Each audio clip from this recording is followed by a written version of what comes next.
할렐루야. 요한복음 6장에서는 두 가지 기적 이야기가 소개되고 있습니다. 먼저 지난주에 약 2만 명 정도의 사람들을 배불리 먹고 12강주리가 남는 기적, 오병이어의 기적에 대해서 말씀을 나눴습니다. 모세가 광야에서 이스라엘 백성들에게 만나와 메추라기를 먹이던 그 사건을 연상하게 하는 기적이다라고 하는 말씀도 드렸습니다. 오늘은 예수님께서 갈릴리 바다 물리를 걸으신 기적입니다. 있을 수가 없는 일 같은데 예수님이시니까 가능하죠. 이것은 홍해를 맨땅같이 걸어간 모세의 출애굽 드라마를 연상케 하는 사건이기도 합니다. 욥기 8장 9절 말씀을 보시면 거기 나오는 하나님하고 똑같은 모습인데, 그가 홀로 하늘을 펴시며 바다 물결을 밟으시며, 하나님이 바다 물결을 밟으시는 분이시다, 그렇게 소개가 되는데 예수님이 바로 그 모습으로 바다 위를 걸어 오셨습니다. 물 위를 걸으셨다는 것은 예수님이 바로 하나님과 동질이시다, 동등하시다, 그런 것을 의미하는 것입니다. 한번 물어봅시다. 물을 가르고 걸어가는 것이 쉽습니까? 아니면 물 위로 걸어가는 것이 쉽습니까? 둘 다 어렵죠. 둘 다 우리로서는 불가능하죠. 그래서 기적입니다. 오병이어 기적이 군중 앞에서 행한 공개적인 기적이라고 한다면 수상보행, 물리를 걸어가신 이 기적은 제자들만 봤던 내부적인 기적이라고 해야 할 것입니다. 오병이어는 배고픈 군중들을 먹이게 한 인간계의 기적이라고 한다면 물 위를 걸으신 기적은 자연을 복종하게 하는 자연계의 기적이라고 할 수 있을 것입니다. 이 모든 기적을 통해서 예수님이 바로 하나님의 아들이시다, 그냥 기적 소개하는 그 자체가 목적이 아니라 예수님이 바로 하나님의 아들 메시아이시다 하는 것을 천명하는 거예요. 그걸 알아야 한다 하는 것을 밝혀주고 있는 것입니다. 오늘 본문 갈릴리 바다 위를 풍랑 가운데서 힘겹게 노젓고 있는 그 제자들에게 예수님이 기적을 베푸신 것, 그러니까 제자들은 현장에서 바로 체험한 사람이다, 그렇게 보시면 되겠습니다. 칠흑 같은 어둠, 큰 바람이 불어서 그 바람과 싸울 수밖에 없었던 제자들, 그 어려운 상황을 다 보셨고, 그리고 그들 곁에 다가가셔서 그들을 안심시켜 주신 예수 그리스도, 바로 우리 시대의 유일한 소망이시기도 합니다. 마태와 마가가 예수님께서 오병이어 현장을 급히 떠나셨다는 사실을 강조를 합니다. 마태복음 14장 22절을 보시면 예수께서 즉시 제자들을 재촉하사 자기가 무리를 보내는 동안에 배를 타고 앞서 건너편으로 가게 하시고, 마가복음 6장 45절도 거의 내용이 똑같습니다. 예수께서 즉시 제자들을 재촉하사 자기가 무리를 보내는 동안에 배 타고 앞서 건너편 밧세다로 가게 하시니, 즉시 그리고 재촉하사, 이 표현이 예수님이 좀 서두르고 계시구나 하는 것을 충분히 느끼게 하는 표현입니다. 그 이유가 바로 14절과 15절 말씀입니다. 그 사람들이 예수께서 행하신 이 표적을 보고 말하되, 오병이어의 그 기적을 행한 것을 보고 말하되, 이는 참으로 세상에 오실 그 선지자라 하더라.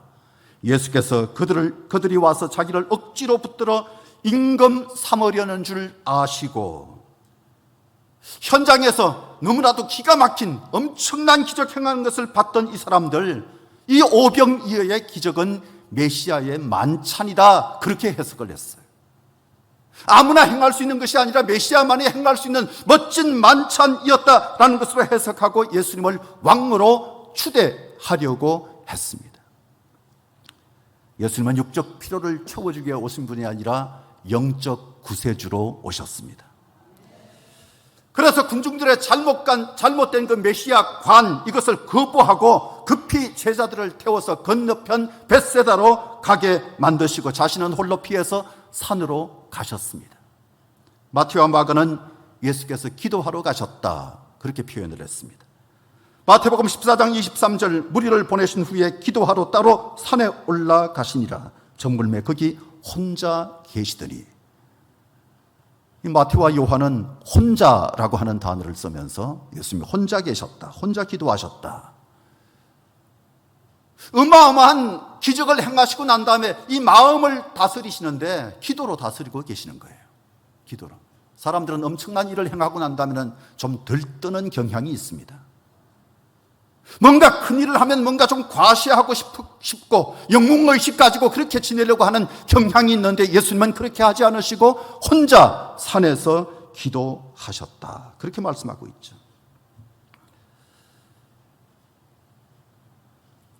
우리가 어떤 큰 일을 이루고 난 다음에 어떤 모습을 보여야 하는가를 보여주는 예수 그리스도의 탁월한 모습, 이건 반드시 우리가 배워야 할 것입니다.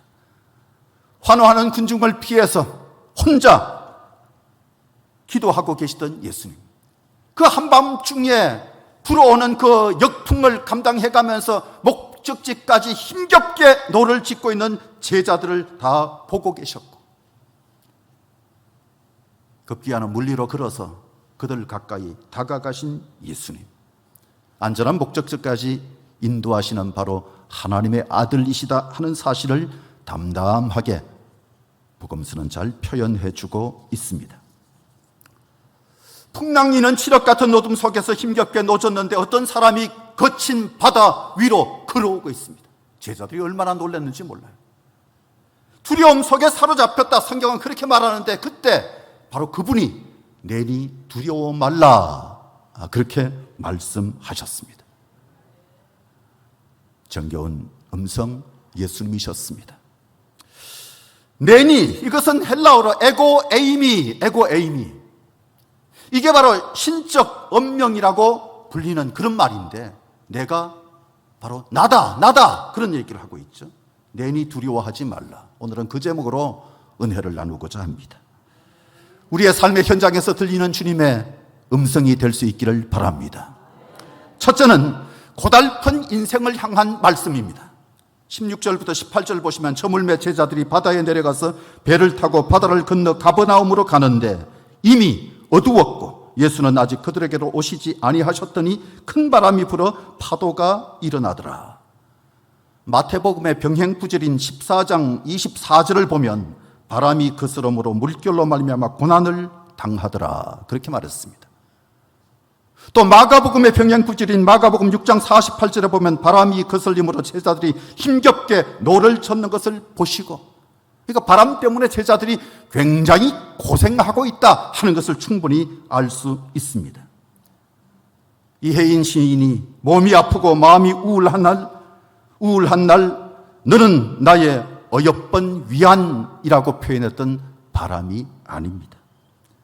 창문을 열면 언제라도 들어와 무더기로 쏟아내는 내 초록빛 웃음에 취해 나도 바람이 될까라고 노래했던 기대할 만한 바람, 그 바람이면 얼마나 좋을까요? 전혀 기대하는 바람이 아닙니다. 그런데 17절에 이미 어두웠고 라고 하는 표현, 그리고 18절에 큰 바람이 불어 파도가 일어나더라, 이 표현을 보면 제자들이 얼마나 고생했는가 짐작할 수 있는 대목입니다. 예수님이 보고 계시는 그 순간에도 제자들은 고달팠습니다. 마태와 마가는 바람이 그스른다 그런 표현을 썼는데 갈릴리 바다 지중해 수면보다가 200m나 낮은 곳이고 사방이 고원지대로 다 둘러싸여 있는 그런 독특한 형태 때문에 시시때때로 돌풍이 불어오는 곳이라고 합니다. 시시때때로 돌풍이 불어오는 곳. 수심이 깊은 곳은 200m 정도 된다 그래요. 굉장히 깊은 바다죠. 그날 밤도 갑자기 풍랑이 일더니 아무리 노를 저어도 목적지까지 가고자 하는 방향으로 나아가기가 힘듭니다. 너무너무 힘든 거예요. 근데 중요한 것은 멀리서 산에서 기도하시던 예수님이 그 모습을 보고 계셨다는 것입니다.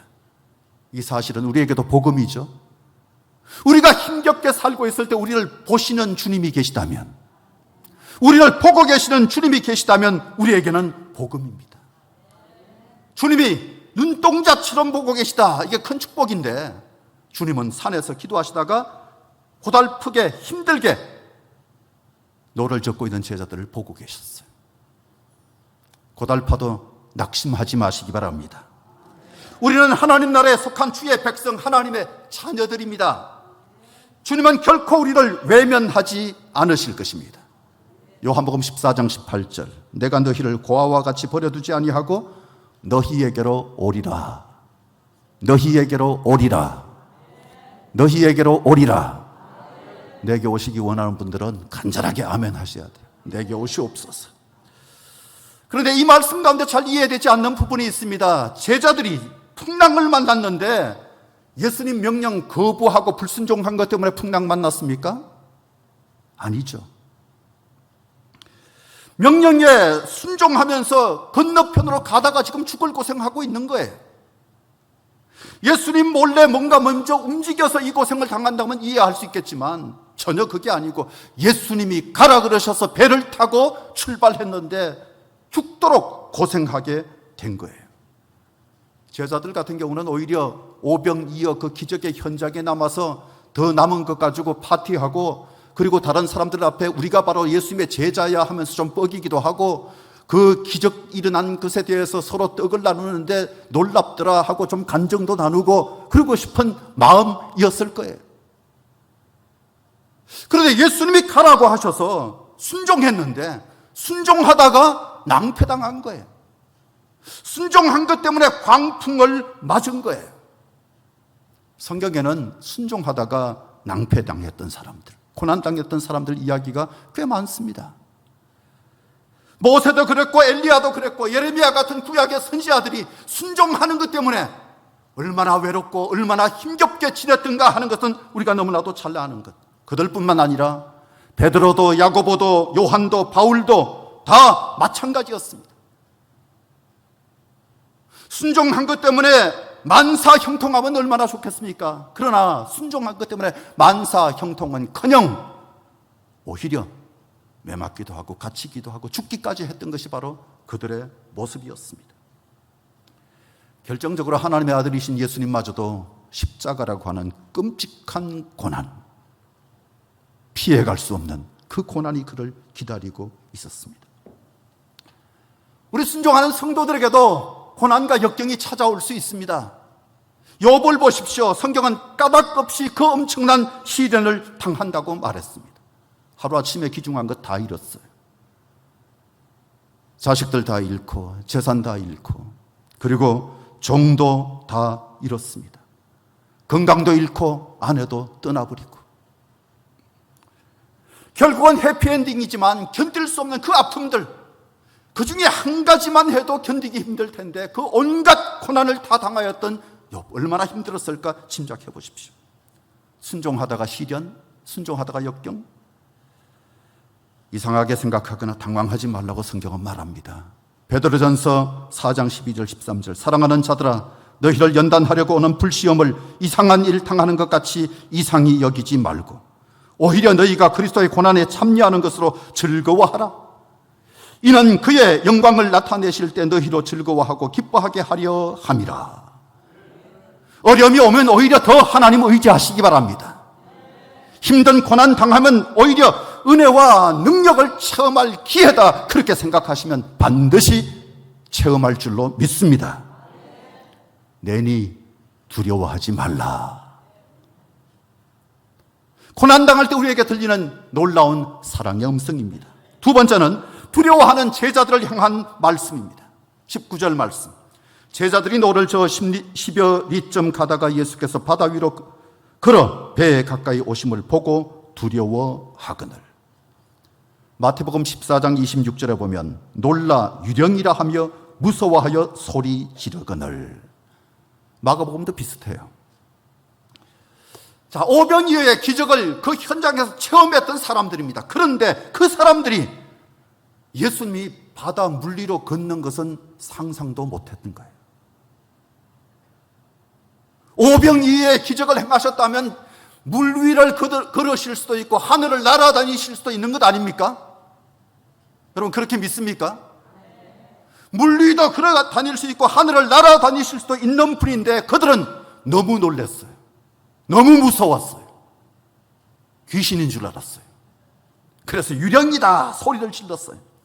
공포에 떠는 밤이었어요. 그렇죠? 공포에 떠는 밤. 난리친 거예요. 이게 신앙이 확실히 자리 잡지 못하면 난리치는 우리들의 모습인 거예요. 그죠? 신앙이 분명하지 않으면 난리치는 우리들의 모습이 바로 이런 모습인 거예요. 제자들의 배에 예수님의 자리가 비어 있었기 때문입니다. 예수님의 부재 상황, 예수님의 부재 상황이 이 난리법석을 떨게 만든 것.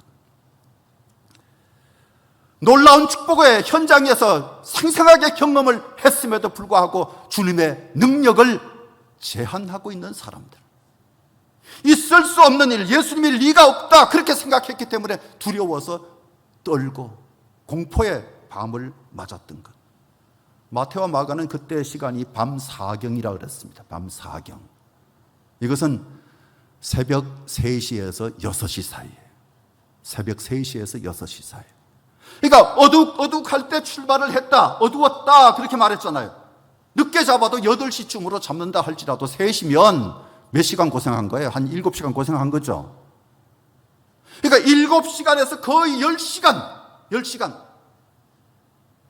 처음에 10열이 가는 데는 바람이 안 불었다면 뭐 금방 갔겠죠. 근데 그 다음부터는 도대체 앞으로 전진하지 못하고 풍랑 가운데서 온갖 고생, 죽을 고생을 하고 있었다는 것. 그 원인은 예수님의 부재 상황 때문. 여러분, 예수님이 내 곁에 계시든 안 계시든 같을 수 있습니까? 사실 안 계시면 불안한 거잖아요. 근데 성령으로 우리가 늘 함께 해주신다는 것이 얼마나 감사한 일이에요. 그렇죠? 하나님은 우리와 함께 해주시는 거예요. 하나님의 부재, 예수님의 부재, 그게 바로 공포의 비명을 지르게 만드는 것. 오해가 부른 반응. 그들이 두려웠다, 떨렸다, 유령이다, 귀신이다 막 소리를 쳤던 것. 오해하는 건 예나 지금이나 늘 있는 거예요. 예수님 당시에 목숨 걸고 충성스럽게 따랐던 제자들이 있는 반면에 바리새인들 같은 경우는 귀신의 왕 바알세불의 힘을 입어서 귀신을 내쫓았다는 식으로 예수님을 왜곡하고 예수님을 비방했어요. 어떤 사람들은 예수님을 그저 먹기 탐하는 사람, 예수님을 세리와 죄인의 친구 그렇게 비아냥거렸습니다. 공산주의자들은 예수를 아편이라고 말합니다. 기독교의 가르침을 건전한 이성을 마비시키고 중독시키는 그런 것이라고 폄훼하고 있습니다. 마약처럼 생각하는 거예요. 코로나 이후에 안티들이 폭증했어요. 그런데 요즘은 드라마나 영화 같은 것을 보면요, 거기 나오는 교회의 모습은 굉장히 우스꽝스러운 모습.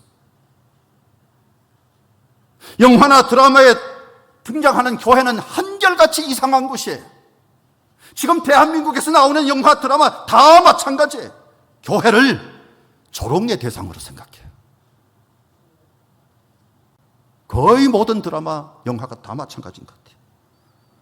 사람들은 사사건건 교회의 가치관에 반대하는 이슈를 제기하면서 시비를 걸고 있습니다. 교계 일부 세속적이고 부패한 모습을 기독교 전체로 그렇게 매도하고 교회에 대해서 끊임없이 사악한 공격을 멈추지 않는 것이 바로 세상입니다. 교회가 정말로 그렇게 이상한 곳입니까? 교회가 그렇다고 하는 세상이 어떻습니까? 세상은 세상 스스로 지금 세상이 미쳐가고 있다고 말합니다. 여러분, 언론 보십시오. 세상이 미쳐가고 있다고 보도하고 있지 않습니까? 세상 스스로가 세상이 완전히 미쳤다 그렇게 말하고 있어요.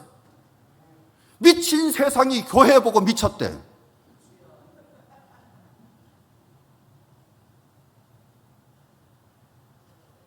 문제가 있죠. 그들의 눈에 교회가 미친 것처럼 보일지 몰라도 오늘날 세상은 돈에 미치고 권력에 미치고 섹스에 미치고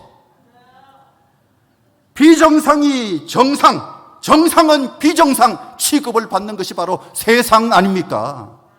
그게 세상이에요. 물리로 걸어오시는 예수님을 보고 두려워 떠는 제자들에게 내니 두려워하지 말라. 예수님 그렇게 말씀하셨는데 마태와 마가복음에 보면 먼저 안심하라, 내니 두려워하지 말라. 놀란 제자들의 마음을 안정시킨 격려의 말씀, 안심하라, 평강을 주는 말씀이죠. 안심하라. 그래서 저는 등심보다 안심을 좋아합니다. 식사할 일이 있으면 안심하시기 바랍니다. 안심하라. 예수님의 지침이에요. 그죠? 우리에게도 필요한 말씀이죠. 우리에게도. 마태는 예수님의 심을 확인한 순간에 순박한 베드로가 돌발 행동을 했다고 소개하고 있어요. 순박한 베드로 가만히 있지를 못했어요. 마태복음 14장 28절, 주여 만일 주님이시거든 나를 명하사 물리로 오라 하소서. 예수님이 오라 그러시니까 베드로가 배에서 내려서 물리로 걸어서 예수님께 갔다, 그렇게 말하고 있습니다. 바다를 잘 아는 사람이에요. 누구보다도 바다를 잘 아는 사람이 베드로예요. 그런데 그 베드로가 마치 최초의 수상 스키 체험자처럼, 그죠? 최초로 물리를 걷는 사람이 됩니다. 멋있죠? 어떤 청년이 이 부분에서 너무 은혜 받아가지고 자기도 한강에 나가가지고 믿습니다 그러면서 물리로 발을 내디디는데 빠졌어요. 나에게 분명히 믿음이 있는데 왜 이럴까? 그래서 목사님께 찾아가서 이럴 수 있습니까? 저는 믿음이 있는데 베드로처럼 믿고 갔는데 베드로처럼 몇 발자국이라도 좀 가게 해주시지, 저는 그냥 첫 발에 빠졌습니다. 목사님이 막연해서, 그런데 예수님이 자네들을 바다 위로 오라고 말씀하셨어? 하고 물었더니 아니요, 그러니까 빠졌지. 그러니까 빠졌지. 베드로는 오라 그랬잖아요. 예수님이 오라고 말씀하셨음에도 불구하고 30절에 보니까 바람을 보고 무서워 빠져가는지라. 베드로가 빠졌어요.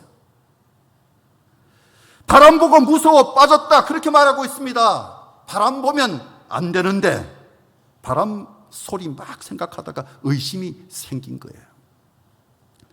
지금 미국은 며칠 전 미국 동북부를 강타한 허리케인 아이다인가 그것 때문에 난리가 났습니다.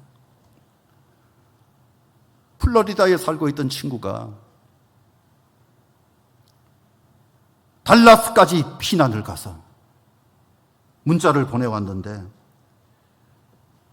거의 대부분이 다 허물어지고 파괴되어 간신히 달라스로 피난와 있다, 그렇게 카톡이 왔어요.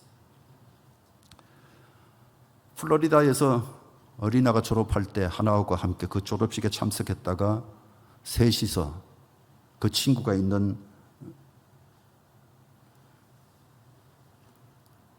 그 지역에서 며칠을 머무르고 집회를 하고 달라스를 가는데 마지막 비행기를 끊어놨는데 갑자기 비행기가 결항됐어요. 그래서 셋이서 할 수 없이 렌트카에 가서 차를 빌려가지고 제가 운전하고 지도를 봐가면서 이제 뉴올리언스에서 달라스까지 차로 가는데 비가 얼마나 쏟아지는지, 미국은 한국보다가 천둥 소리가 10배는 큰 것 같아요. 그러니까 중간에 막힌 게 없으니까 그냥 쾅쾅 하고 번개를 치는데, 이건 그냥 맞으면 그냥 저건 적사다, 저건 타도 그냥 완전히 익어서 쟤도 찾기 힘들겠다 싶을 정도의 그냥 천둥 번개 내리치고 난리가 나는데, 와, 가던 차들이 전부 안 보여요. 다 대피했어요. 그런데 저는 가야만 했어요. 달라스까지. 토요일인데 주일날 달라스에서 설교를 하기로 돼 있는데 가야만 했어요. 주여 살려주십시오. 셋 다 갑자기 조용해졌어요. 말을 못해. 너무 무서워서. 기도하면서 그래도 가야 된다. 앞에 와이프가 왔다 해도 그냥 물이 얼마나 쏟아지는지 앞이 제대로 보이지 않아요. 주여 갈 수 있게 해주십시오. 갈 수 있게. 10시간 이상 운전을 해서 새벽 1시에 도착했어요. 새벽 1시에. 인간 승리라 그러더라고요. 그 친구가 똑같은 코스로 달라스를 이번에 간 것 같아요. 제자들이 바로 그런 어려움을 당하고 있는데 안심하라, 내니 두려워하지 말라, 그렇게 말씀하고 있다는 사실. 그러고 난 다음에 예수님께서 베드로와 함께 배에 오르시는데 마태복음 14장 32절 말씀에 보니까 배에 함께 오르매 바람이 그치는지라. 할렐루야. 배에 함께 오르매 바람이 그치는지라. 마가복음 6장 51절에도 보니까 마가도 예수님이 배에 올라 제자들에게 가시니까 바람이 그쳤다, 그렇게 말씀하고 있습니다. 마가는 베드로 얘기를 안 했어요. 마가는 베드로를 굉장히 존경하거든요. 근데 아마 모르긴 해도 베드로가 이 얘기를 사람들이 자꾸 하는 건 싫어했던 것 같아요. 오늘 제가 이 얘기해서 아마 베드로 형님한테 지켰을 것 같은데, 베드로는 자기가 예수 믿고 큰 소리 치고 나도 걸어가고 싶습니다 하면서 가다가 물에 빠진 게 창피했는지 말하는 걸 원하지 않았을 가능성이 높다, 어떤 학자가 그렇게 남겨놨더라고요. 예수님이 가장 먼저 베드로로 대표되는 그 제자들에게 하신 말씀이 뭔지를 생각해 보십시오. 그때 하셨던 말씀이 바로 믿음이 적은 자야. 마태복음 14장 31절 말씀인데, 손 내밀어 건질 때 했던 말씀이 믿음이 작은 자야 왜 의심하였느냐, 그거였잖아요. 제자들이 똑같이 들어야 하는 말씀인 거예요. 우리도 똑같이 들어야 할 말씀일 수 있습니다. 믿음이 적은 자야 왜 의심하느냐. 놀라운 격려, 내니 두려워하지 말라의 다른 표현일 수도 있지만 책망으로 생각할 수도 있어야 합니다. 이번 소망의 기도 전국 생방송에서 전화하신 분들이 죄다 어려움에 빠진 분들이잖아요. 다 힘든 분들이잖아요. 스스로의 힘으로는 어찌할 도리가 없어서 기도하면 하나님이 도와주실 것을 믿고 전국에서 수많은 사람들이 전화하는데 전화에 성공하고, 특별히 메인 스튜디오까지 연결된 그분들은 행운하였어요. 주님께만 소망이 있는 줄 알고 전화를 했는데 그 중에 유혜란 선교사님인가 하는 분, 김장한 목사님이 그분 위해서 기도해 주셨는데, 소망의 기도가 이제 우리 맡은 시간 다 끝마치고 마치는 순간에 김장한 목사님 그런 말씀하셨어요. 오늘 기도해 드렸던 분들 가운데 이 유아무개 선교사, 이분 남편이 선교지에서 코로나 걸려서 치료를 받아도 제대로 치료가 되지 않고 한국에 들어와서 명지대학 병원에서 지금 치료를 받고 있는데 복합적으로 많은 어려움이 있다는 사실을 전화로 잠깐 설명을 했거든요. 이 선교사를 좀 도와주고 싶은데, 누군가가 좀 도와주면 감사하겠고 도와주지 않으면 나라도 도와줘야겠죠? 라고 말씀했는데 그 한마디 하시고 난 다음에 방송을 마치고 끝나고 내려와서 커피를 마시는데 누군가가 가장 먼저 제가 100만 원 하겠습니다 하면서 연락이 왔대요. 근데 그 말씀하기 전에 김장한 목사님 먼저 그러시더라고요. 사장을 부르더니 우선 빨리 300만 원을 들고 명지대학 병원에 가서 전달해. 누군가가 헌금할 거야. 그리고 더 들어오면 또 보내. 그러면 되잖아. 그러시더라고요.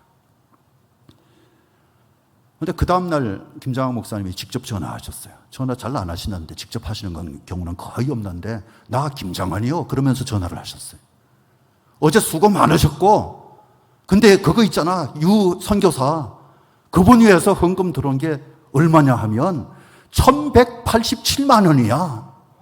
그렇게 전화를 주시면서 이 목사, 하나님이 극동방송 많이 사랑하시는 것 같아.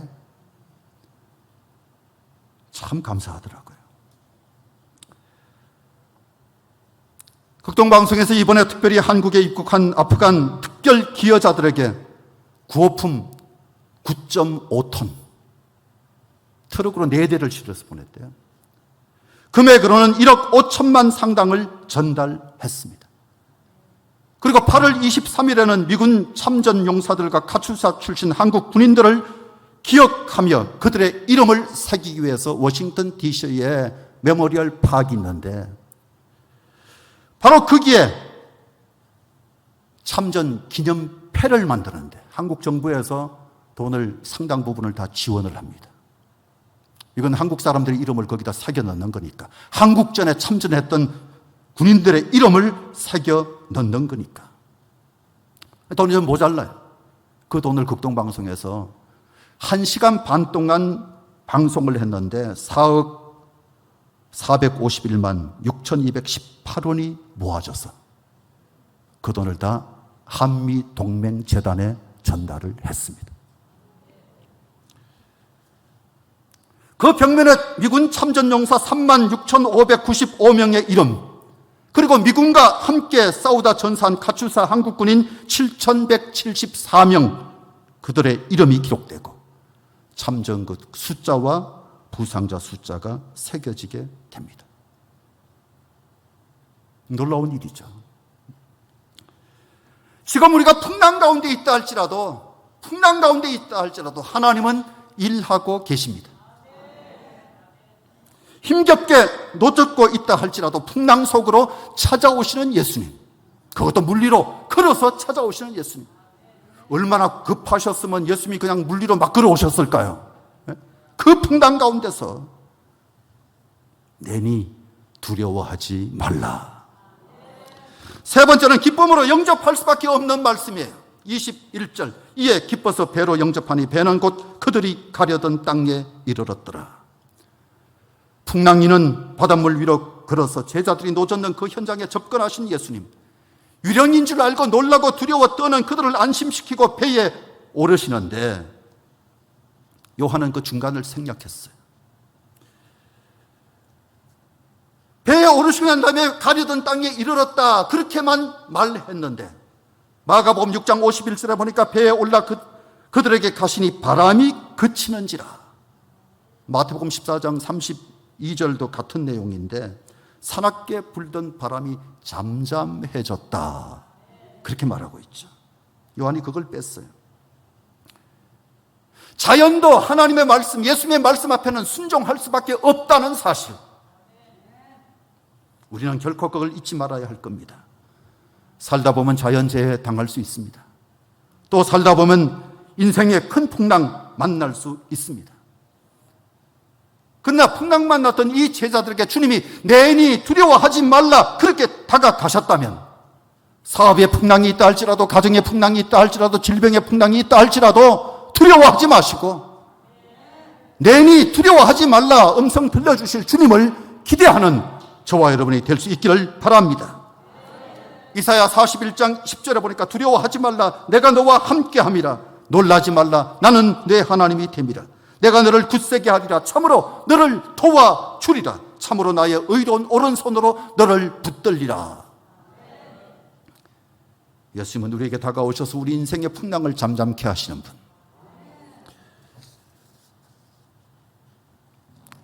옛날에 비해서 참 잘 살게 됐던 이 지구촌, 코로나 때문에 전 세계가 휘청거리고 있습니다. 아직은 그래도 괜찮다고 스스로 위로하고 있을지 몰라도 코로나 아직도 언제 끝날는지 우리는 확실히 알지 못하는 그런 어려움 속에 있습니다. 좀 많이 힘들다 할지라도 인내하시기를 바라고,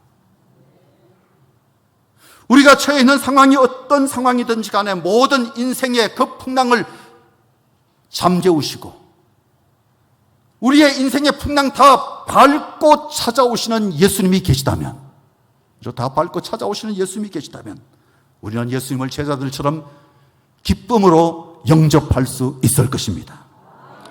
마가복음 14장 33절에 배에 있는 사람들이 예수께 절하며 이르되 진실로 하나님의 아들이로소이다. 마태복음에서는 그렇게 말했어요. 똑같은 사건을 얘기하고 있는 거예요. 이분이 바로 진실로 하나님의 아들이로소이다. 사도행전 27장 25절에 보면 폭풍 가운데 역시 죽을 고생을 했던 사도 바울은 여러분 안심하라, 나는 내게 말씀하신 그대로 되리라고 하나님을 믿노라. 폭풍 가운데서 지금 죽을 고생을 하고 있는 그 현장에서 안심하십시오, 하나님이 나에게 분명히 로마까지 갈 수 있을 것이라고 말씀을 주셨습니다. 나는 그 하나님을 믿습니다, 그렇게 말한 것. 우리도 그런 고백을 할 수 있는 사람들이 될 수 있기를 바랍니다.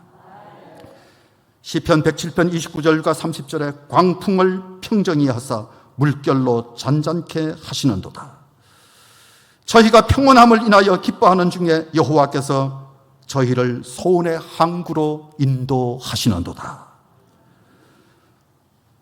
모패선 21절 말씀을 번역하기를 제자들이 일심으로 주를 배에 영접하니 그 배는 즉시 그들이 소원하는 곳으로 도착했다. 그렇게 번역을 했어요. 멋있죠? 어떤 바람이 불든지 목적지까지 안전케 인도하실 분이 바로 우리 주님이란 사실을 기억하시고 소원의 항구에 가서 우리 모두가 다 만날 수 있기를 바랍니다. 기도하겠습니다. 하나님, 소원의 항구까지 안전하게 항해할 수 있도록 우리를 보고 계시고 도와주시고 인도하여 주실 줄로 믿습니다. 주님이 함께하고 계시는 한 두려움 다 떨쳐버리고 힘찬 삶을 살아가는 저희 모두가 되게 해 주시옵소서. 예수님 이름으로 기도드리옵나이다. 아멘.